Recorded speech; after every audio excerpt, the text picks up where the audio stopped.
భవనానికి వెన్నెముకలా నేనున్నా, ఎక్కువ తక్కువ తమాషాలు చేస్తే తాట తీస్తా అని చెప్పడం కోసమే బాబాసాహెబ్ అంబేద్కర్ గారి విగ్రహం ఇక్కడ వెన్నెముకల నిలబడ్డది.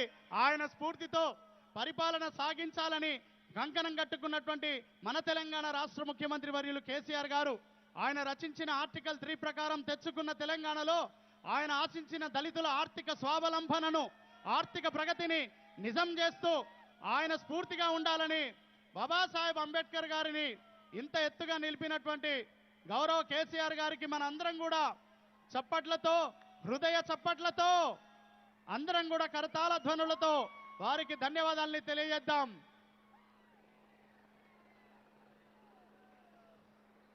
వచ్చింది హెలిప్యాడ్. అందరి దృష్టి ఆకాశం వైపే. ఆకాశం అంటే అనంతం. మన జీవితంలో మన గోల్స్, మన గమ్యాలు, మన టార్గెట్ కూడా అనంతంగా పెట్టుకోవాలి. ఒక ఉక్కు సంకల్పాన్ని, దృఢ సంకల్పాన్ని జ్ఞానంతో దాన్ని సత్యం చేసుకుని అదిగో చూడండి, డాక్టర్ బాబాసాహెబ్ అంబేద్కర్ విగ్రహాన్ పైన పూల వర్షం. ఎన్నో సంవత్సరాలుగా కన్నీటి వర్షంలో ఉన్న కుటుంబాల్ని తన వేళ్లతో తుడిచిన మహనీయుడు డాక్టర్ బాబాసాహెబ్ అంబేద్కర్ గారి చేత కాన్స్టిట్యూషన్ ఆఫ్ ఇండియా, భారత రాజ్యాంగ గ్రంథాన్ని చూస్తూ ఉన్నాం. అదిగో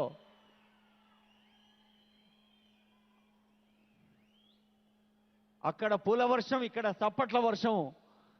ప్రతి సామాన్య పౌరుడు, every citizen is taking part in this grand occasion.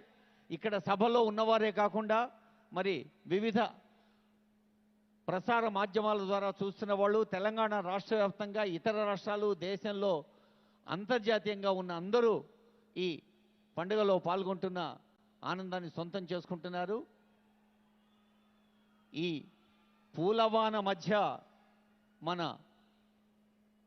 గుండె తడిని ఒక ఆత్మీయపు జడివానగా మార్చి డాక్టర్ బిఆర్ అంబేద్కర్ గారి విగ్రహావిష్కరణలోని తర్వాతి ఘట్టం గౌరవనీయులైన ముఖ్యమంత్రి వర్యులు, గౌరవ అతిథి, షెడ్యూల్డ్ కులాల సంక్షేమం కోసం కృషి చేస్తున్న మంత్రివర్యులు కొప్పుల ఈశ్వర్ గారు, మరి ఈ నిర్మాణ కార్యక్రమాల్ని పర్యవేక్షించిన రోడ్లు భవనాల శాఖ మంత్రులు ప్రశాంత్ రెడ్డి గారు, ఇంకా ఎందరో మంత్రివర్యులు, మంత్రివర్గ బృందం, అలాగే ప్రజాప్రతినిధులందరూ ముఖ్యమంత్రి గారి వెంట ఈ ఆవిష్కరణలో పాల్గొనేందుకు వెళుతున్న దృశ్యాన్ని చూస్తున్నాం.